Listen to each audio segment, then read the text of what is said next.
So we're speaking a little bit in the spirit of the day before the spirits of the evening glow can sink into the thinking of the soil or the terra. Um, and so, in other words, I have some fragmentary reflections based on some recent research, which is going to awaken the issue, but the issue should deepen the more we take it in and allow it to uh, work whatever magic it's able to work on its own, as it were. Um, so, to begin with, I've discovered a Dugin Strauss connection in their analysis of the basis and the origin of. You could say what I mean by that is there should be two terms with regard to the origin of liberalism. Is one is when it started, but the other is the continuing source of it, which is still in the thinking of the world. So I'm going to use this will have to take several recordings because there's a lot of moving parts involved. But I'm going to use, and I'll try to put it in the YouTube notes, I guess, in full, chapter 7 of Dostoevsky's Bezi, or Devils, I think I'm told is the literal translation, but in her wisdom, Constance Garnett, who I believe was first in the English-speaking world to really popularize Russian literature, including, or in, I guess the main figure would be Dostoevsky, but also several others. She has called it the possessed, and I think with some reason, if you think about the content of the novel. But chapter 7 is in particular important for both Strauss and for Nietzsche, and this should give us also, just in a general way, that gives us some connection to the Russian thinking. But the particular point I want to get to is the point where I've discovered the connection between Dugin's account of the medieval nominalism, theological nominalism, and Strauss's account of Spinoza, who one could say has become theological by taking over the Cartesian position. And Descartes was, because of the way he was situated and who he was arguing with, took up a lot of theological presuppositions. So one could say, from the point of view of the Jewish tradition, the idea of Jewish theology is an oxymoron, because even though we have the great example of Maimonides' Guide to the Perplexed, which I understand to mean the Guide to the Non-Believers, which uses Aristotle as a way in. This is really a guide for people who are perplexed, which is to say who don't get it, and therefore can't go directly to the Mishnah Torah. Again, go directly to the real stuff. So they have to do something which appears in hindsight as analogous to the Thomistic synthesis of Aristotle and Christianity. So there's a lot of ways we could open this up, but let me open it first by saying something out of Strauss. So Strauss has said, in the eyes of Bismarck, Weimar stood for a leaning to the West, if not for the interdependence of the Germans on the French and above all on the English, and a corresponding aversion to everything Russian. So this is very interesting. that the leaning on the English, and we could say, just because it's closer to us, let's say Zizek is the prime example of this leaning on the English today. And in a certain way, we could also say liberalism in its most pure form is really everything that is English. That's the origin of it. And of course, Americans are in some way related to the English. If you want to understand the first liberal republic as the American order. So here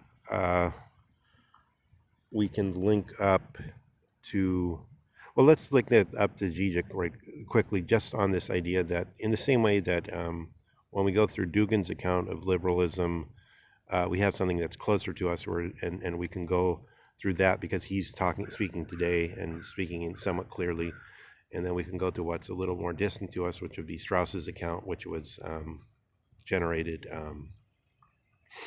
with respect to liberalism. That's a complex problem too. We have this problem with the early Strauss, first 30 years, Strauss, who's involved in quote-unquote Jewish theology and questions of that nature, theological, political problems, so-called, but who's essentially begun with the the strand that goes through all of Strauss, the early period and the later period, would be Platonic philosophy, because he said that once he read the Locus, Plato's Locus on courage, he set himself to be a Plato scholar, and he did remain so his entire life. But on the other hand, after a certain year in the 50s, I would say at the time that the Holzwege book, the Forest Path book with all the essays of Heidegger, which had been held back during the war years, came out.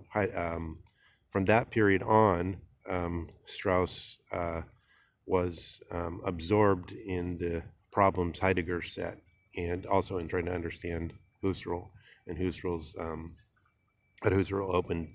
I guess Heidegger says Husserl opened my eyes, I think. Something along those lines, something that is basically parallel to the phrases where Kant is talking about the dogmatic slumber and the other, I can't remember what it was, Hume and Rousseau. He had a different phrase for Hume and Rousseau there. But so in this respect, we have both the questions of the two phases of Strauss here, and the question of where in Strauss do we want to locate our analysis of liberalism. We have a good mature statement in the introduction to the Spinoza book, which is written at a large interval. So it was published when he was young in the early period, but then the introduction was written after he'd already become absorbed in the Heideggerian problems, which makes it, and that was what I was just reading from. So as long as we're going to do several recordings, I'll just do some extra stuff too. This whole problem of the earlier and the later period, it's somewhat interesting to look at what Gottfried Benn has written in his essay. I think it's called The Artist in Old Age. Artist and Old Age, maybe, where he goes into this problem of he mentions Kant at the beginning in some posthumous published materials of Kant, and that he had heard given a presentation on in the Kant Society, and the question was raised. The question was raised that there seemed to be some contradictions between the later Kant and the Kant of the critiques. So in the same way, Ben goes through various accounts of artists who, for instance, Hakuzai, who at age 73 suddenly declares that everything that he's done previously is not worth mention, but now he's seen the real nature of birds and trees and the land, and that if he lives to be 100, every stroke of his brush will be alive. And similar statements. Uh, Titian, who's at age 99, declares that all his work has been just, I forget the phrase, feeble prior to this, and now he's seen how to do things. And so at what point do we come in? But so we're solving that problem just, as it were, concretely by pointing to this preface, but it's not necessary to do that. So more research could be open there. So in this first statement, I just want to primarily say, to point people to the coincidence of the analysis of Dugin on the problem of nominalism, which he sees as already 300 years before Spinoza in the Occam and in the Theologians. And then Leo Strauss is taking up the problem in Spinoza, has the origin of liberalism. And what that means can be fleshed out further and further, and other people that go into it can flesh it out further. Initially, I'll just say we're moving here within the metaphysical tradition in the sense that we're regarding everything as an object. So, in fact, when we speak of nominalism, we're already making a move that's within metaphysics. So we could construct what the eidos, or the idea, means in Plato in several ways. Strauss tends to do this by saying something along the lines of intelligence is the same as something like finding patterns. We have the modern phrase pattern recognition, but that sort of misleads us. Patterns in the sense of we understand, when we grasp something, when we understand it, we have the pattern. He focuses this around identity. So like I see a squirrel and I see another squirrel, I see a third squirrel. I have this idea of a squirrel, and I understand what I'm seeing, a squirrel. Then if you go into the biology and all that, you can find out all kinds of things, but it's the origin of it is always that we have this understanding that something is a squirrel.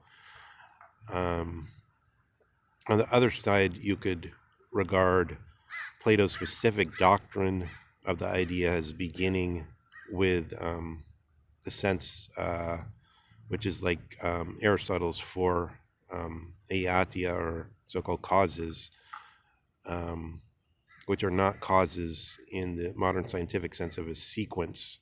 It's 1 o'clock in the afternoon, it will then be 2 o'clock. This happened here, this happened next. It's not cause in the sense of a sequence, but it's cause in this in other senses, including specifically this sense of the pattern or the intelligence coming forth, but without reference to a mind, or it's as though the Greeks didn't pose the question so much of, they posed the question of activity and passivity, but not of a mind in the sense that we get it in the modern discussion and in the present discussion. This sense of the question of the idea is simplified in Spinoza's account, because we can simply say everything that was observed by the Greeks, we can still observe it, but we deny that it has an eternal status or a teleology. So we deny that just because we can understand a squirrel as a squirrel, or in more complicated cases, other ideas such as justice as justice. And, Bruno Latour spent all this money in France doing these surveys, and then at the end, the conclusion was, yeah, people really think that justice is different, that law is different from biology, or that certain ideas have to be distinguished somehow. They can't just be randomly, haphazardly put together. We do see them that way. And Spinoza wouldn't deny that, but what he says is it doesn't tell us anything about an ultimate finishing point or teleology. And so this is part of the liberal issue. Once you don't believe in these ultimate positions, um, then you have a kind of half belief. So we'll get to something on that, of the half belief, in chapter 7 of Dostoevsky. What happens when you have these half beliefs, which are we could understand as ideologies. So then you have this, in the topical discussion today, you have the talk of Whig history, right? Whig history is just like a means of sort of dumb optimism, rather in contradistinction to Catholic hope. In other words, this situation, as long as we sort of put our back to the problem, as long as we stand on our tiptoes rather than back on our heels, as long as we're aware and we keep working at it, we'll solve the problem. And this is already known, rather than hope, where we're actually not sure that we're already on the right direction. There's something of that in liberalism, but you can say what Heidegger and Strauss realize here in this problem is that this account, the Catholic account of hope, is prefaced on a metaphysics where we treat everything as basically an object, and we say this object can come into the right position.